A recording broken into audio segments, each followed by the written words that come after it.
মের আয়াতের সাথে যখন সম্পর্ক হইয়া গেল, ওমরের মাথার মনোভাব, মাথার বুদ্ধি, ওমরের দিলের ভাব ভঙ্গি বন্ধগণ পাল্টে গেছে।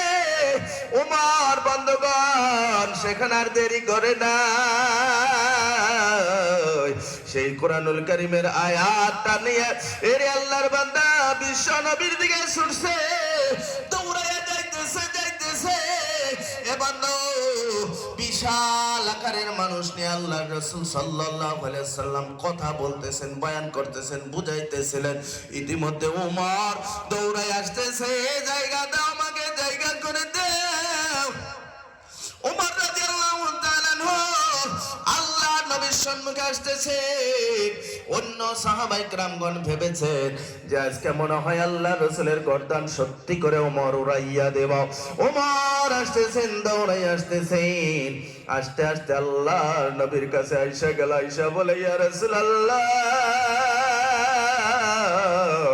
ইয়া হাবিবাল্লাহ, ইয়া নবী আল্লাহ গো, আমাকে ক্ষমা করে দেন, বিশ্ব নবী গো আমাকে মাফ করিয়া দেন।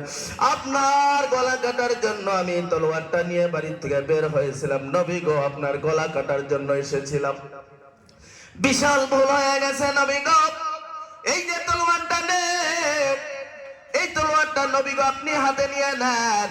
সর্বপ্রথম কলিমা আপনি তলোয়ারটা হাতে নিয়ে আমি ওমর, এই আমি ওমরকে, বন্ধু ওমরকে জান্নাতের কলিমা লা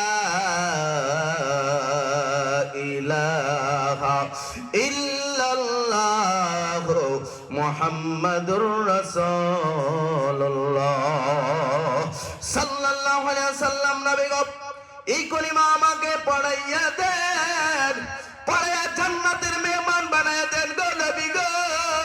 তারপরে আমি গুনাহগার, আমি জালেম, আমি ওমর যে তলোয়ারটা নিয়ে আসছিলাম আপনার গর্দান উড়ানের জন্য, আমাকে কলিমা পড়াইয়া জান্নাতের বাসিন্দা বানাইয়া আমি ওমরের গর্দান এই ছুরির দ্বারাই উড়াইয়া দেন। সুবহানাল্লাহ, এই গর্দান আমার উড়াইয়া দেন।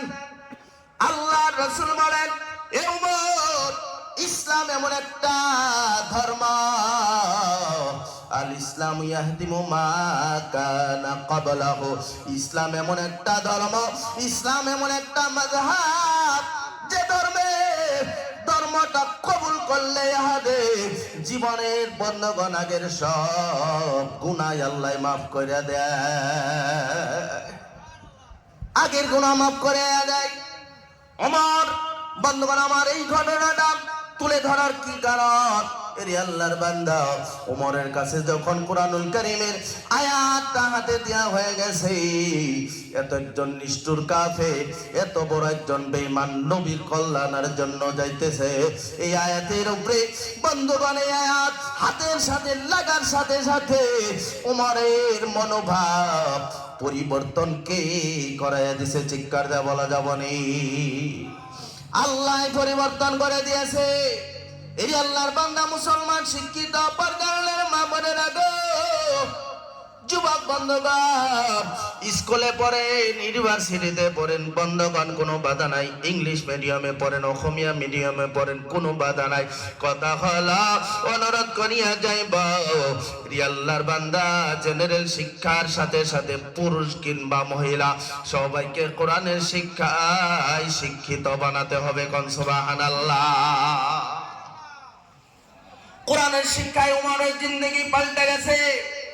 এই কোরআনের বন্ধগণ জ্ঞানের মাধ্যমে উমর এরকম হয়ে গেছে, আল্লাহর নবীর পরে কোনো নবী আসবেন না, নবীর পরে কোনো নবী নাই। বন্ধগণ আল্লাহর নবীর পরে যদি কোনো নবী হইতো তাহলে বন্ধ ওমর নবী হইতো। কোন সুবহানাল্লাহ। এত খারাপ, এত নিষ্ঠুর, এত বড় একজন কাফির কোরআনের আলোয় থাকার সঙ্গে সঙ্গে মানুষটা সোনার মানুষ হয়ে গেছে। কোন সুবহানাল্লাহ। যার জন্য আমি মা বোনদেরকে অনুরোধ করব, স্কুলের শিক্ষায় শিক্ষিত হন, কোনো বাধা নেই, তার সাথে সাথে এই মা গাও কোরআনের শিক্ষায় আপনার শিক্ষিত হতে হবে। মাইক মিনের খাওয়া হয় নাই? হ্যাঁ, আমার কিন্তু রাখলে কথা খারাপ হবো, এত টাইম না কেটা খাওয়া স্যারও ভালো কি যেরকম বানিয়েছিলাম।